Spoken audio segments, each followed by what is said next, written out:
काय त्यांच्यावर करा ना. मग प्रधानमंत्र्यांपासून तर सगळ्यांवरती अशा कारवाया कराव्या लागतील. काही विषय श्रद्धेचे असतात आणि काही विषय अंधश्रद्धेचे असतात. माननीय मुख्यमंत्र्यांनी काल सांगितलं की त्यांची मुलीची 10वीची परीक्षा, मी त्यांना शुभेच्छा देतो. त्यांच्या मुलीला ती बोर्डात पहिली येऊ, बरं का. आमच्या मुलीसारखीच आहे ती बोर्डात पहिली येऊ. सागर बंगला आणि वर्षामध्ये काय 5 पावलाचं अंतर आहे. काय ते सागर बंगला रामटेकला आहे आणि वर्षा बंगला लखनौला असं नाही ना. पण ठीक आहे, त्यांनी काही योजना ठरवली असेल, पण त्यांनी तात्काळ मुख्यमंत्र्यांनी वर्षा बंगल्यावर जायला पाहिजे. म्हणजे लोकांच्या दृष्टीने ते सोयीचं होतं. भेटीगाठी असतील, मुख्यमंत्र्यांना भेटणं, कारण मंत्रालयामध्ये सगळ्यांना जाता येत नाही. आपण परवाचा गोंधळ पाहिला असेल. आणि ज्या अंधश्रद्धेविषयी आपण गोष्टी करताय की मुळातच हे सरकार जे आहे, एकनाथ शिंदे जे आलं होतं तेच अंधश्रद्धेतून आलेलं आहे, निर्माण झालं होतं एका अंधश्रद्धेतून. आणि त्यानंतर आता जे देवेंद्र फडणवीस मुख्यमंत्री झालेले आहेत ते घोटाळ्यातून झालेले आहेत, EVM घोटाळ्यातून. हे त्यांनी मान्य केलं पाहिजे. त्याच्यामुळे मी काय सांगतोय हे समजून घ्यायला शहाणा माणूस पाहिजे.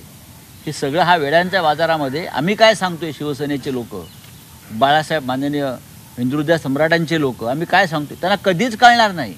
कारण ह्यांच्या डोक्यामध्ये गुंगी भरलेली, हे गुंगीत आहे सगळे. काल मुंबईचा अर्थसंकल्प आला आणि 5-5 वर्षासाठी कॉन्ट्रॅक्ट देण्याची प्रक्रिया सुरू झाली. जर एखादं सरकार महाराष्ट्रामध्ये कॉन्ट्रॅक्टवर चालवलं जात असेल, मंत्री कॉन्ट्रॅक्ट लेबरसारखे काम करत असतील, तर अशा प्रकारे यांच्या डोक्यात कॉन्ट्रॅक्ट असणारच. बिल्डरांशी कॉन्ट्रॅक्ट, ठेकेदारांशी कॉन्ट्रॅक्ट. त्याच्यावरती मुंबईमध्ये आमचे लोक सक्षम आहेत. माननीय आदित्य ठाकरे जे असतील किंवा आमचे महापालिकेचं काम करणाऱ्या किशोरी पेडणेकर असतील, सुनील प्रभू जे असतील, हे सगळे प्रमुख लोक त्याच्यावरती बोलतील. एकीकडे दिल्लीची निवडणूक आहे तर दुसरीकडे मोदीजी हे प्रयागराजला गेलेले रात्री तर कुंभ स्नान करणार. भीती आहे. याचा अर्थ त्यांचा प्रचार जो त्यांनी केला, विकासासंदर्भात घोषणा योजना केल्या, तर लोकांपर्यंत पोचलेल्या नाही आहेत. त्याच्यामुळे कुंभमेळ्यात आजचा मुहूर्त काढून, आज का कोणता महान मुहूर्त नाही आहे पंचांगानुसार, आजचा मुहूर्त फक्त दिल्ली विधानसभा निवडणुकांचाच आहे. आणि आज आमचे मोदीजी जात आहेत दिवसभर TV ला गंगेतली त्यांची डुबकी, त्यांचं सगळं दाखवलं जाईल. खरं म्हणजे निवडणूक आयोग हा निष्पक्ष असेल, निवडणूक आयोगाचं आज मी ऐकलं की आमची बदनामी करतायत. मग तुम्ही निष्पक्षपणे वागा ना. तर त्यांनी सर्व चॅनल्स आणि वृत्तपत्रांना नोटीस दिली पाहिजे की मोदींची डुबकी गंगेतली आजच्या निवडणुकीच्या दिवशी कोणीही आपल्या चॅनलवर दाखवणार नाही. करू द्या ना, मोदींना स्नान करू द्या.